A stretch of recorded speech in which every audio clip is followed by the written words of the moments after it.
大家好，上個視頻咧就已經同大家嚟睇過呢、個粵港澳大灣區嘅發展。今日咧就要再嚟多次。因為上個視頻咧都講過啦，嚟嘅時間咧就行少咗啲地方啊，所以今日咧就補翻。而今日咧就已經冇上次咁戇居啦。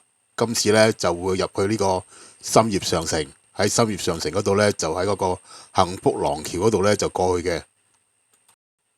而家呢個位置咧就已經係呢個深業上城嘅3樓啊。從呢個幸福廊橋嗰度過咗嚟呢邊咧，就已經係筆架山體育公園啦。筆架山公園咧就分咗兩邊嘅。一邊咧就而家巴展呢度咧就係呢個筆架山體育公園。另外有一邊咧就係筆架山公園啦。雖然咧就話已經嚟過一次啊，但係我今日嚟咧就都係同埋朋友嚟嘅。佢未嚟過，所以咧都照翻上次睇嘅地方咧先睇咗先。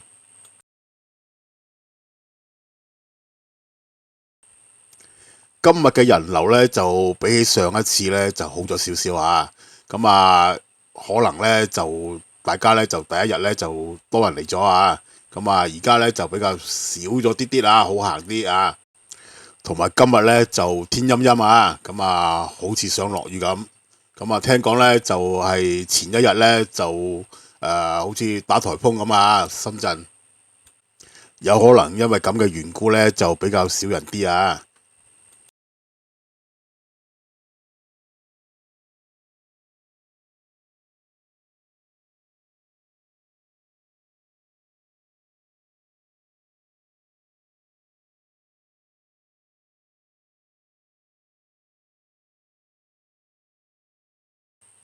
大家係咪覺得好奇怪咧？有啲咁嘅單車鏈啊，零件喺度啊。其實呢一個設計咧就係睇過嘅有好多單車疊埋一齊嗰個設計嚟嘅。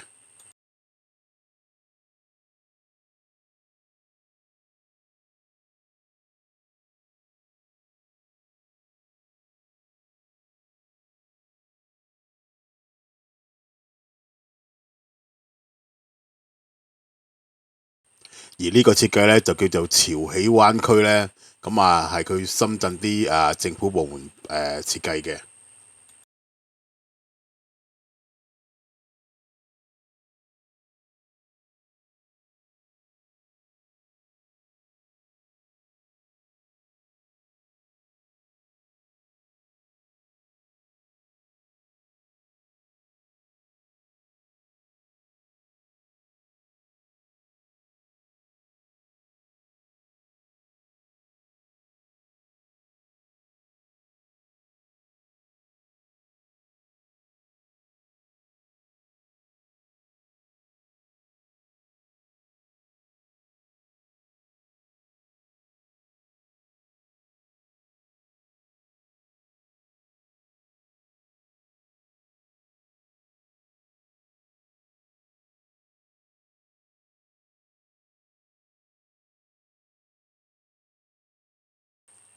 而家隱約咧喺啲花嘅後邊咧，嗰條河咧就叫做福田河啊。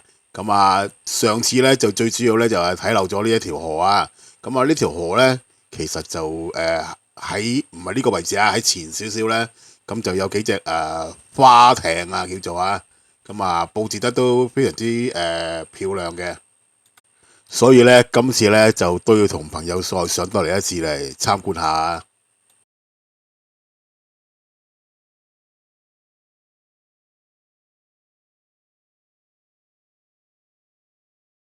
喺河邊呢度啲樹咧就掛咗好多風鈴添。有好多風鈴咧就隨風而響啊。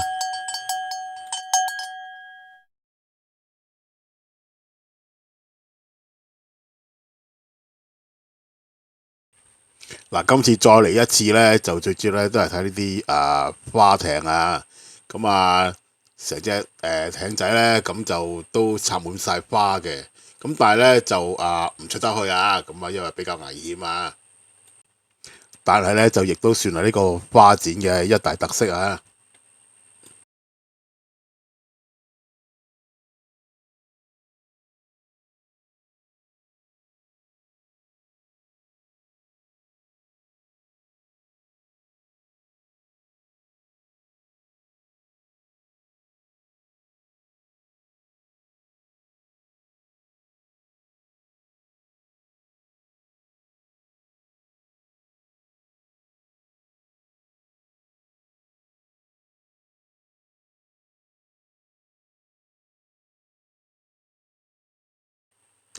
睇完呢個花展之後呢，就翻返嚟呢個深業上城，咁啊揾嘢食，咁啊到咗飯點時間呢，就真係都相當之多人啊！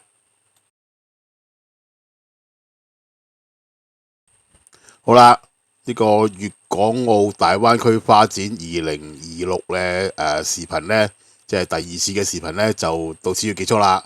多謝大家收睇，希望下個視頻呢，就再同大家見面啦，拜拜。